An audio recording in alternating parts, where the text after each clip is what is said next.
Asia Uncut, brought to you by Electronic Arts and Crown Relocations.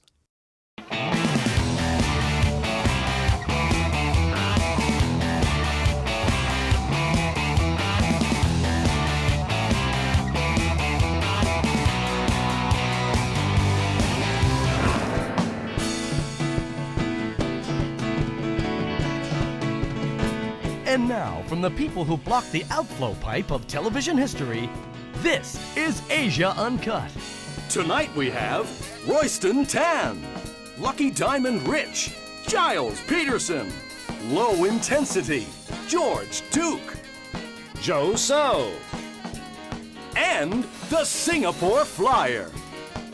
And now, your host, Jon Niermann.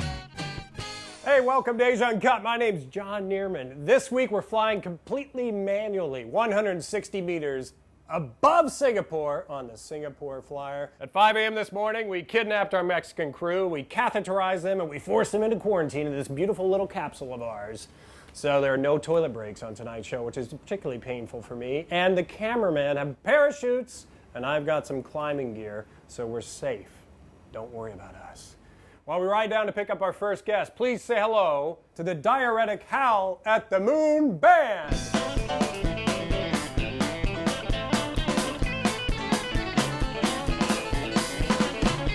The next person to come in my airborne closet has been called one of Asia's most promising young filmmakers. He's won awards from all over the world and been ranked by Time magazine as one of the top 20 Asian heroes. Ladies and gentlemen, please welcome Royston Tan.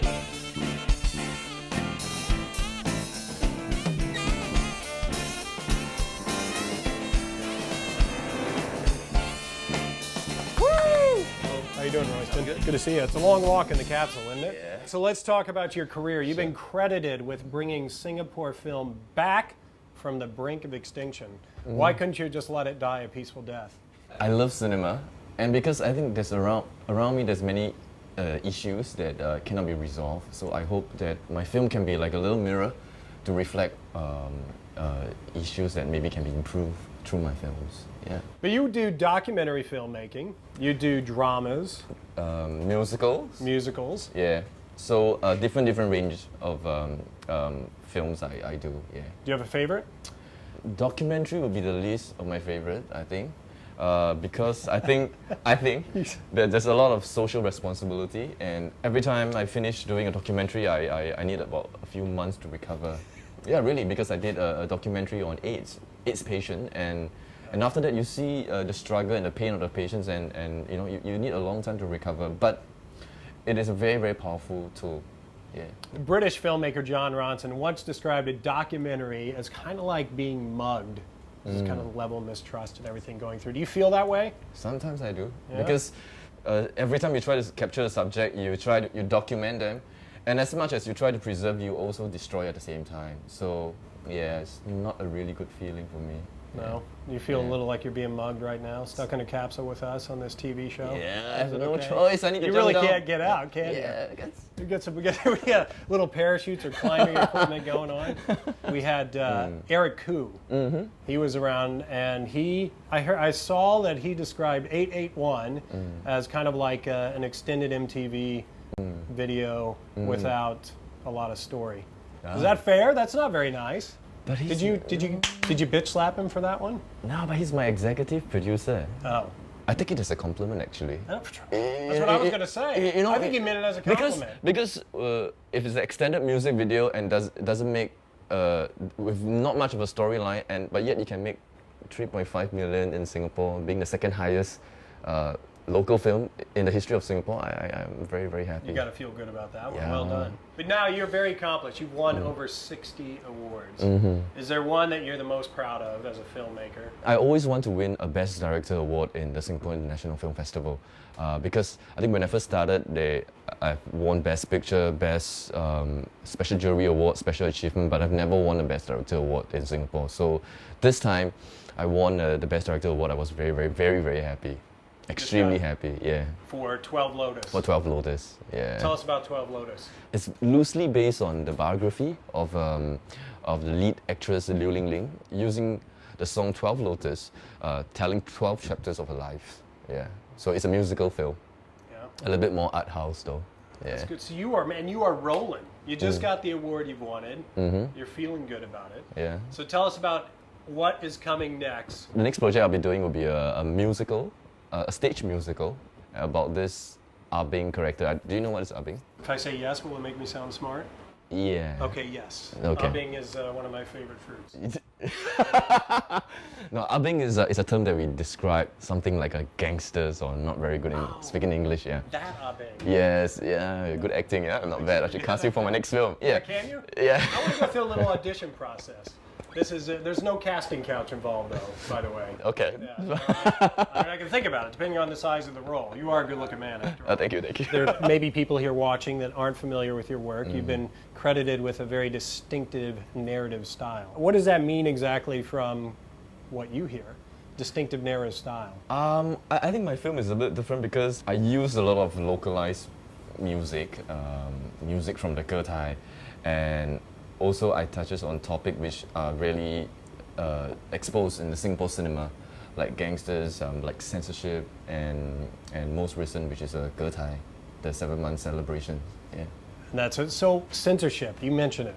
Yeah. For you, it's very relevant because you have to deal with it all the time. Because they are my best friend. Yeah. Yeah, they love you, huh? I always want to have a date with the people from the Bar of Senses. Yeah. I tried to go to the Bar of Senses to ask them out for dinner, but they didn't want to meet me, so yeah. Maybe answer your questions. Where was your choice of restaurant? They could always do it. KFC, maybe? Yeah, that was it. It's perfect. It's a way to do it. Yeah. I also understand a lot of your films come from the perspective of the gay culture. How is that received here? So far, there's no complaint, I think. Yeah, because it's good to have people from all walks of life, different diversity, with different voices in a film. So it seems quite okay. Absolutely. Yeah. How do you think I would do in that? Do you think they would find me attractive in the gay culture? I don't know though. No? He hasn't turned me on yet. So. The gay culture's not going on? I don't know. I don't know if I should be offended or relieved. I don't know how that works. What do you do for fun? What do you do in your free time? You get into sports, you get into travel? No, I just go to the library. I'm a very close. Yeah, library, doing Tai Chi and Qigong. And do you really do Tai Chi? No, I don't. No. I like swimming, so I swim almost every day.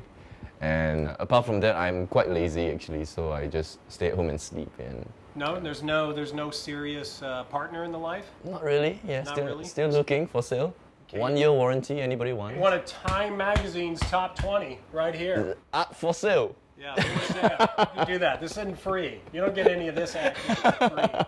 Royston, it has been an absolute pleasure having you here on our special little edition of Asia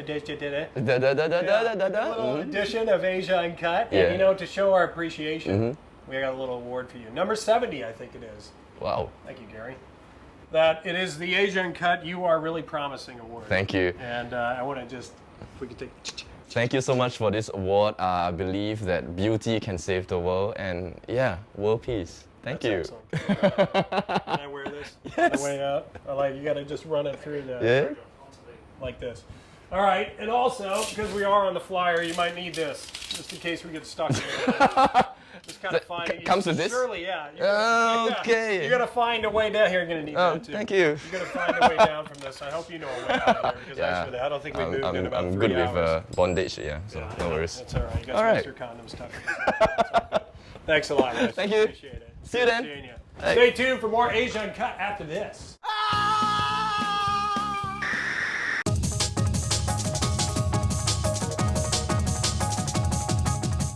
And now to the kidnapping of British singer Phil Collins. Mr. Collins has been held prisoner in the basement of the presidential palace by North Korean Premier Kim Jong-il since early March. British police discovered the kidnapping when Simply Red frontman Mick Hucknall was sent some of Phil Collins' teeth. Mr. Collins' teeth were also sent to American 80s pop duo Daryl Hall and John Oates, with a note explaining that Mr. Collins would not be released until he has changed the lyrics to the song Susudio. In an official statement read out yesterday in Pyongyang, the North Korean premier said that Susudio is not a real word, and if Mr. Collins does not change it, he will be sent to a place where no jacket is required.